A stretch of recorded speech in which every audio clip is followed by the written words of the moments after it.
Alors, salut à tous et à toutes. Donc, aujourd'hui, nous allons faire ce petit exercice. Donc, nous allons écrire sous forme trigonométrique les nombres complexes suivants. Z1 égale 1 plus i et Z2 égale à 1 plus i racine de 3. Donc, comme vous le savez, vous tous, donc si on veut écrire un nombre complexe sous forme trigonométrique, c'est de la forme, on l'écrit sous la forme Z égale à, donc module de Z, facteur de cos de θ, c'est-à-dire l'argument, plus i sinus de θ, tel que θ c'est l'argument de z, n'est-ce pas? Alors, pour cela, donc si vous avez z égale à 1 plus i, z1.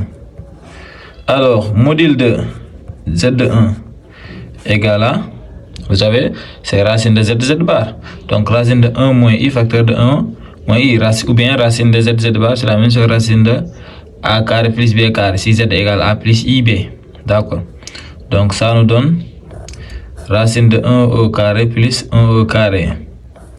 Donc, cos égale à racine de 2. Les gars, donc Z1 égale.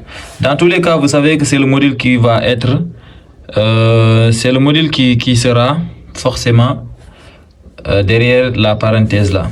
Donc, ce qui fait, donc je vais factoriser directement, je vais créer racine de 2 facteur. D'accord. Il y a deux méthodes, donc cette méthode là, c'est plus rapide, je vais vous montrer. Mais après, on va essayer de voir pour l'autre. Maintenant, si je factorise racine 2 ici, à chaque fois, on va diviser par racine 2 pour les coefficients ici. Vous voyez, là, on a 1, donc ça va nous faire 1 sur racine de 2. Plus ici, on a 1, donc ça va nous faire également 1 sur racine de 2 i. Vous voyez. Alors, ceci va donner égal à quoi? Racine de 2 facteur. Maintenant, racine de 2, on rend rationnel en multipliant par racine de 2 ici. Donc, ça va nous donner racine de 2 sur racine de 2 fois racine de 2, ça nous donne racine de 2 au carré égale à 2.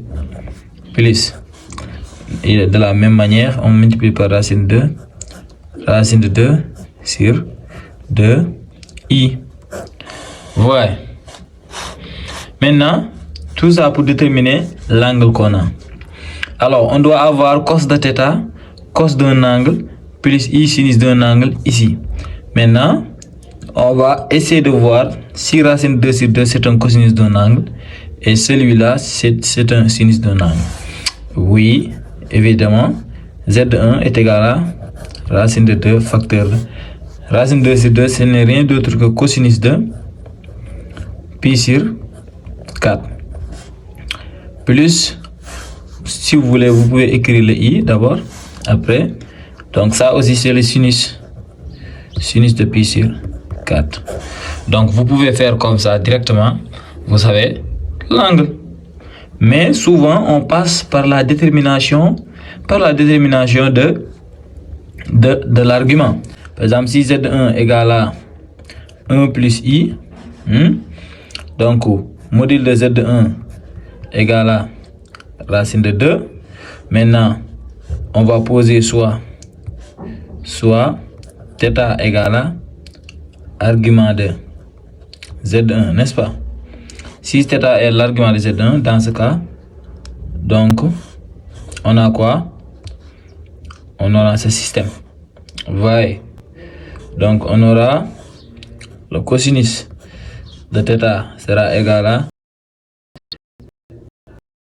donc, R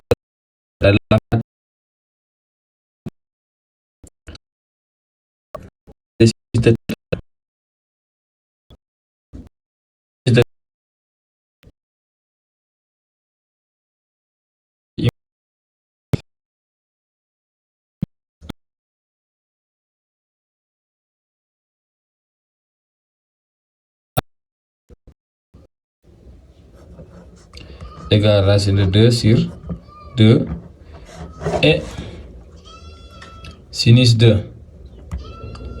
θ égale à racine de 2 sur 2. Maintenant, quel est l'angle dont le sinus est égal à racine de 2 et dont le cosinus est égal à racine de 2 sur 2 et le sinus est égal à racine de 2 sur 2. Donc on écrit donc, oui, θ égale à pi sur 4. Et vous voulez vous appliquer. Maintenant, Z1 égale à racine de 2 facteur de cos de θ, c'est-à-dire cos de pi sur 4, plus i sinus de θ, c'est-à-dire pi sur 4. Mais le plus rapide, c'est la première méthode. Si vous pouvez déterminer directement, vous factorisez directement par le module et vous allez arranger pour essayer de trouver. D'accord.